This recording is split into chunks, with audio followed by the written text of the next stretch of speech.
യാഷ് ഇപ്പോൾ നടന്നുകൊണ്ടിരിക്കുന്നത് കൊണ്ടോട്ടിയുള്ള ഫോർപി mart super മാർക്കറ്റിലേക്കാണ്. എല്ലാ മാസവും ഞങ്ങൾ ഇവിടെ നിന്നാണ് സാധനം എടുക്കാറ്. ഉപ്പ് മുതൽ കർപ്പൂരം വരെ ഇവിടെ നിന്നാണ് എടുക്കാറ്. എല്ലാ മന്തും ഇവിടുന്ന് എടുക്കുന്നത് കൊണ്ട് തന്നെ ഓരോ സാധനങ്ങളും എവിടെയാണെന്ന് ഞങ്ങൾക്ക് കറക്റ്റായിട്ട് അറിയാം. പ്രത്യേകിച്ച് യാഷ് നേരെ പോവുക, ഒന്നെങ്കിൽ ലേസ്, അല്ലെങ്കിൽ കിൻഡർ ജോയ്, അല്ലെങ്കിൽ ന്യൂട്ടല്ല.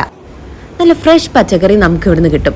ഇവിടുത്തെ ഒരു പ്രത്യേകത എന്ന് പറഞ്ഞാൽ ഏതെങ്കിലും പച്ചക്കറി വാടിയതോ അല്ലെങ്കിൽ കുറച്ചൊന്ന് ചീഞ്ഞതോ ആണെങ്കിൽ അവർ വേറെ സെക്ഷനിലേക്ക് അത് മാറ്റി വയ്ക്കും. ആ സാധനം നമുക്ക് ഡിസ്കൗണ്ട് റേറ്റിൽ മേടിക്കാവുന്നതാണ്. പിന്നെ പറയാനുള്ളത് ഇവിടുത്തെ സർവീസ് തന്നെയാണ്.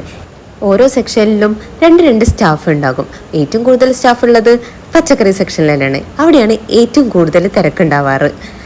ഇതൊക്കെ ഇവിടുത്തെ സ്റ്റാഫാണ്. ഞങ്ങളായിട്ട് നല്ല കമ്പനിയാണ്. എല്ലാ മന്തും ഞങ്ങൾ വരുന്നതുകൊണ്ട് തന്നെ സ്വന്തം ചേച്ചിമാരെ പോലെ തന്നെയാണ്. ഏകദേശം ഞങ്ങളെ ഷോപ്പിംഗ് ഒക്കെ കഴിഞ്ഞു. ബില്ലിംഗ് ആണെങ്കിലോ നല്ല തിരക്കായിരുന്നു.